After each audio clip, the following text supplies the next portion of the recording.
शांति 27 जून 2024। बाबा के महावाक्य। मीठे बच्चे, तुम्हें शरीर से अलग होकर बाप के पास जाना है। तुम शरीर को साथ नहीं ले जाएंगे, इसलिए शरीर को भूल आत्मा को देखो।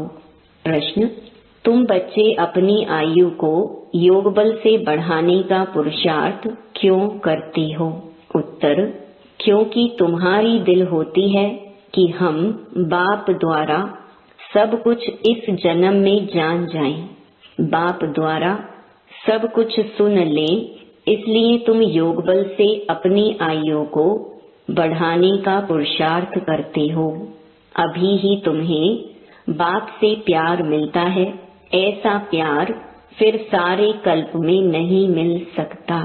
बाकी जो शरीर छोड़कर चले गए, उनके लिए कहेंगे ड्रामा, उनका इतना ही पार्ट था। ओम शांति। बच्चे जन्म जन्मांतर और सत्संगों में गए हैं और यहाँ भी आए हैं। वास्तव में इसको भी सत्संग कहा जाता है। सत्य का संग तारे बच्चों के दिल में आता है। हम पहले भक्ति मार्ग के सत्संगों में जाते थे और अभी यहाँ बैठे हैं। रात दिन का फर्क भासता है। यहाँ पहले पहले तो बाप का प्यार मिलता है, फिर बाप को बच्चों का प्यार मिलता है।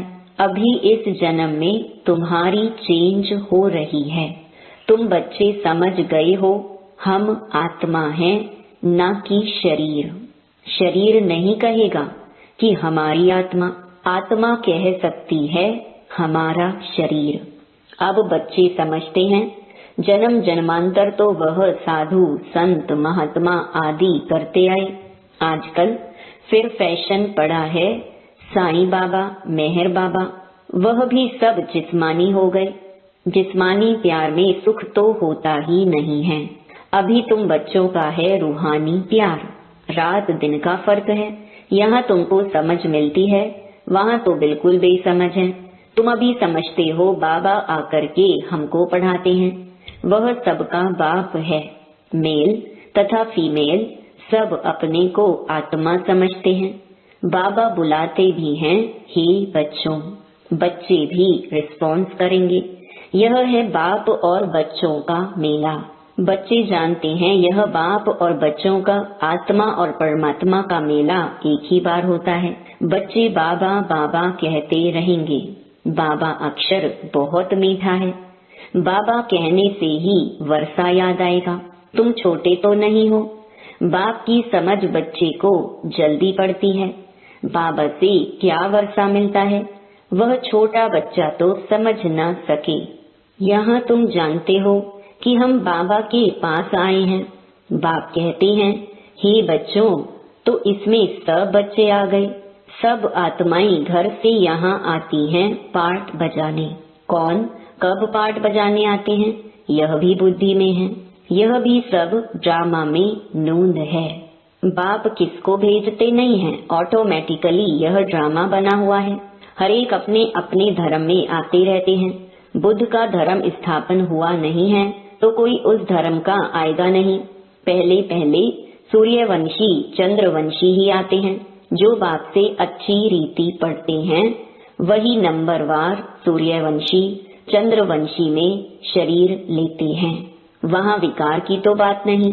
योग बल से आत्मा आकर गर्भ में प्रवेश करती है। उससे समझेंगे कि मेरी आत्मा इस शरीर में जाकर प्रवेश करेगी। बूढ़े समझते हैं हमारी आत्मा योग बल से जाकर यह शरीर लेगी। मेरी आत्मा अब पुनर्जन्म लेती है। वह बाप भी समझते हैं हमारे पास बच्चा आया है। बच्चे की आत्मा आ रही है जिसका साक्षात्कार होता है। वह अपने लिए समझते हैं हम जाकर दूसरे शरीर में प्रवेश करते हैं। यह भी विचार उठते हैं ना, जरूर वहाँ का कायदा होगा। बच्चा किस आयु में आएगा, वहाँ तो सब रेगुलर चलता है ना। वह तो आगे चल महसूस होगा, सब मालूम पड़ेगा। ऐसे तो नहीं 15-20 वर्ष में कोई बच्चा होगा जैसे यहाँ होता है। नहीं, वहाँ आयु 150 वर्ष की होती है तो बच्चा तब आएगा जब आधा लाइफ से थोड़ा आगे होंगे। उस समय बच्चा आता है क्योंकि वहाँ आयु बड़ी होती है। एक ही तो बच्चा आना होता है, फिर बच्ची भी आनी है, कायदा होगा। पहले बच्चे की फिर बच्ची की आत्मा आती है। विवेक कहता है पहले बच्चा आना चाहिए, पहले मेल पीछे फीमेल। 8-10 वर्ष देरी से आएंगे। आगे चल तुम बच्चों को साक्षात्कार होना है। कैसे? वहाँ की रस्म रिवाज है। यह सब बातें नई दुनिया की बाप बैठ समझाते हैं। बाप ही नई दुनिया स्थापन करने वाला है। रस्म रिवाज भी जरूर सुनाते जाएंगे। आगे चल बहुत सुनाएंगे और तब साक्षात्कार होते रहेंगे। बच्चे कैसे पैदा होंगे कोई नई बात नहीं। तुम तो ऐसी जगह जाते हो जहाँ कल्प कल्प जाना ही पड़ता है। वैकुंठ तो अब नजदीक आ गया है। अब तो बिल्कुल नजदीक ही आकर पहुँचे हो। हर एक बात तुमको नजदीक देखने आएगी जितना तुम ज्ञान योग में मजबूत होते जाएंगे। अनेक बार तुमने पाठ बजाया है, अभी तुमको समझ मिलती है जो ही तुम साथ ले जाएंगे। वहाँ की क्या रस्म रिवाज होगी सब जान जाएंगे। शुरू में तुमको सब साक्षात्कार हुए थे। उस समय तो अर्जुन तुम अल्फ बे पढ़ते थे, फिर लास्ट में भी जरूर तुमको साक्षात्कार होने चाहिए। सो बाप बैठ सुनाते हैं। वह सब देखने की चाहना तुमको यहाँ होगी। समझेंगे कहाँ शरीर ना छूट जाए, सब कुछ देख कर जाए। इसमें आयु बढ़ाने के लिए चाहिए योग बल। जो बाप से सब कुछ सुने, सब कुछ देखें। जो पहले से गए उनका चिंतन नहीं करना चाहिए। वह तो ड्रामा का पार्ट है, तकदीर में नहीं था। ज्यादा बाप से लव लेना, क्योंकि जितना जितना तुम सर्विसेबल बनते हो तो बाप को बहुत बहुत प्यारे लगते हो। जितना सर्विस करते हो, जितना बाप को याद करते हो, वह याद जमती रहेगी। तुमको बहुत मजा आएगा। अभी तुम बनते हो ईश्वरीय संतान। बाप कहते हैं तुम आत्माएं हमारे पास थी ना। भक्ति मार्ग में मुक्ति के लिए बहुत परिश्रम करते हैं। जीवन मुक्ति को तो जानते नहीं। यह बहुत लवली ज्ञान है। बहुत लव रहता है। बाप बाप भी है, टीचर भी है, सतगुरु भी है। सच्चा सच्चा सुप्रीम बाबा है जो हमको 21 जन्मों के लिए सुख धाम में ले जाते हैं। आत्मा ही दुखी होती है, दुख सुख आत्मा ही महसूस करती है। कहा भी जाता है पाप आत्मा पुण्य आत्मा। अभी बाप आए हैं हमको सभी दुखों से छुड़ाने। अभी तुम बच्चों को बेहद में जाना है। सब सुखी हो जाएंगे, सारी दुनिया ही सुखी हो जाएगी। ड्रामा में पार्ट है, उनको भी तुम समझ गए हो। तुम इतना खुशी में रहते हो। बाबा आया है हमको स्वर्ग में ले चलने लिए। हम सब आत्माओं को स्वर्ग में ले जाएंगे। बाप धैर्य देते हैं, मीठे मीठे बच्चों, मैं तुमको सब दुखों से दूर करने आया हूँ। तो ऐसे बाप से कितना प्यार होना चाहिए। सभी संबंधों ने तुमको दुख दिया है। यह है ही दुखदाई संतान। तुम दुखी होते दुख की ही बातें सुनते आए हो। अब बाप सब बातें समझा रही हैं। अनेक बार समझाया है और चक्रवर्ती राजा बनाया है। तो जो बाप हमको ऐसा स्वर्ग का मालिक बनाते हैं, उन पर कितना प्यार होना चाहिए। एक बाप को ही तुम याद करते हो, सिवाय बाप के और कोई से संबंध नहीं। आत्मा को ही समझाया जाता है हम सुप्रीम बाप के बच्चे हैं। अब जैसे हमको रास्ता मिला है, फिर औरों को भी सुख का रास्ता बताना है। तुमको सिर्फ आधा कल्प के लिए ही नहीं, पौना कल्प के लिए सुख मिलता है। तुम पर भी कई कुर्बान जाते हैं, क्योंकि तुम बाप का संदेश बताकर सब दुख दूर कर देते हो। तुम समझते हो इन्हें भी, ब्रह्मा को भी यह नॉलेज सुप्रीम बाप से मिलती है। यह फिर हमको पैगाम देते हैं, हम फिर औरों को पैगाम देंगे। बाप का परिचय देते सब बच्चों को जगाते रहते हैं अज्ञान नींद से। भक्ति को अज्ञान कहा जाता है। ज्ञान और भक्ति अलग अलग हैं। ज्ञान सागर बाप अब तुम बच्चों को ज्ञान सिखला रहे हैं। तुम्हारे दिल में आता है बाबा हर 5000 वर्ष बाद आकर हमें जगाते हैं। हमारा जो दीवा है उसमें घृत बाकी थोड़ा जाकर रहा है, इसलिए अब फिर ज्ञान घृत डाल दीप जगाते हैं। जब बाप को याद करते हैं तो आत्मा रूपी दीप प्रज्वलित होता है। आत्मा में जो कट चढ़ी हुई है वह उतरेगी बाप की याद से। इसमें ही माया की लड़ाई चलती है। माया घड़ी घड़ी भुला देती है और कट उतारने के बजाय चढ़ती जाती है, बल्कि जितना उतरी थी उससे भी जास्ती चढ़ जाती है। बाप कहते हैं बच्चे मुझे याद करो तो कट उतर जाएगी। इसमें मेहनत है। शरीर की कशिश ना हो। देही अभिमानी बनो। हम आत्मा हैं। बाबा के पास शरीर सहित तो जा नहीं सकेंगे।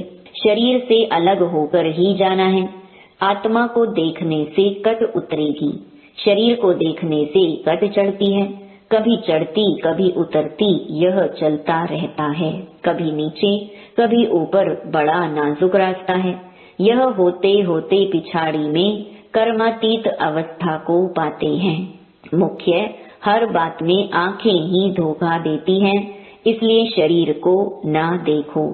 हमारी बुद्धि शांति धाम सुख धाम में लटकी हुई है और दैवी गुण भी धारण करने हैं। भोजन भी शुद्ध खाना है। देवताओं का पवित्र भोजन है। वैष्णव अक्षर विष्णु से निकला है।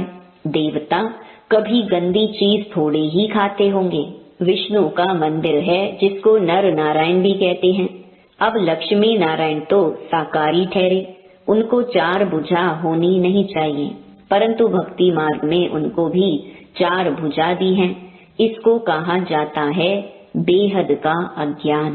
समझते नहीं कि 4 भुजा वाला कोई मनुष्य तो हो नहीं सकता।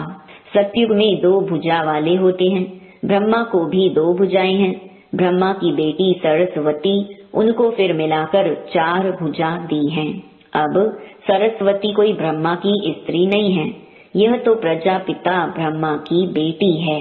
जितने बच्चे एडॉप्ट होते जाते हैं उतनी इनकी भुजाएं बढ़ती जाती हैं। ब्रह्मा की ही 108 भुजाएं कहते हैं। विष्णु व शंकर की नहीं कहेंगे। ब्रह्मा की भुजाएं बहुत हैं। भक्ति मार्ग में तो कुछ समझ नहीं। बाप आकर बच्चों को समझाते हैं। तुम कहते हो बाबा ने आकर हमको समझदार बनाया है। मनुष्य कहते हैं हम शिव के भक्त हैं। अच्छा, तुम शिव को क्या समझते हो? अभी तुम समझते हो शिव बाबा सब आत्माओं का बाप है, इसलिए उनकी पूजा करते हैं। मुख्य बात बाप कहते हैं माँ मेकम याद करो। तुमने बुलाया भी है, हे पतित पावन आकर हमको पावन बनाओ। सभी पुकारते ही रहते हैं पतित पावन सीताराम। यह भी गाते रहते थे। बाबा को थोड़े ही मालूम था कि बाप स्वयं आकर मेरे में प्रवेश करेंगे। कितना वंडर है, कभी ख्याल में भी नहीं था। पहले तो आश्चर्य खाते थे, यह क्या होता है, मैं किसको देखता हूँ। तो बैठे बैठे उनको कशिश होती है, यह क्या होता है। शिव बाबा कशिश करते थे। सामने बैठो तो ध्यान में चले जाते थे। आश्चर्य में पड़ गए, यह क्या है। इन बातों को समझने के लिए फिर एकांत चाहिए। तब वैराग्य आने लगा, कहाँ जाऊं। अच्छा, बनारस जाता हूँ। यह उनकी कशिश थी जो इसको भी कराते थे। इतनी बड़ी कारोबार सब छोड़कर गया। उन बिचारों को क्या पता कि बनारस में क्यों जाते हैं। फिर वहाँ बगीचे में जाकर ठहरा। वहाँ पेंसिल हाथ में उठाकर दीवारों पर चक्कर बैठ निकालता था। बाबा क्या कराते थे कुछ पता नहीं पड़ता था। रात को नींद आ जाती थी, समझता था कहाँ उड़ गया हूँ, फिर जैसे नीचे आ जाता था, कुछ पता नहीं क्या हो रहा है। शुरू में कितने साक्षात्कार होते थे, बच्चियां बैठे बैठे ध्यान में चली जाती थी। तुमने बहुत कुछ देखा है। तुम कहेंगे जो हमने देखा सो तुमने नहीं देखा।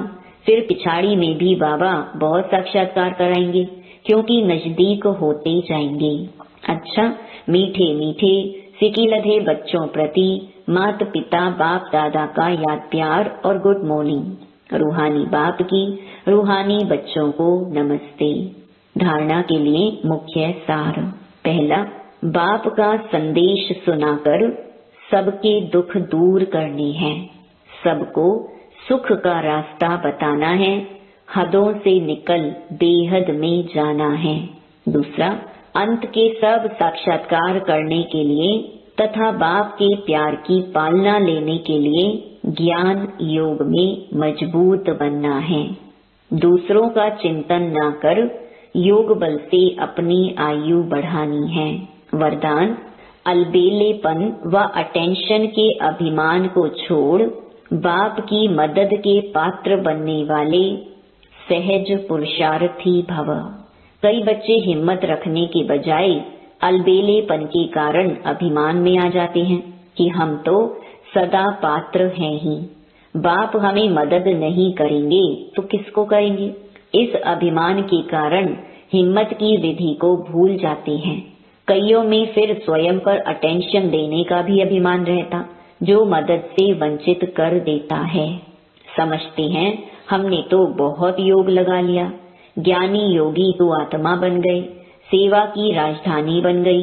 इस प्रकार के अभिमान को छोड़ हिम्मत के आधार पर मदद के पात्र बनो तो सहज पुरुषार्थी बन जाएंगे। स्लोगन, जो वेस्ट और नेगेटिव संकल्प चलते हैं उन्हें परिवर्तन कर विश्व कल्याण के कार्य में लगाओ। ओम शांति।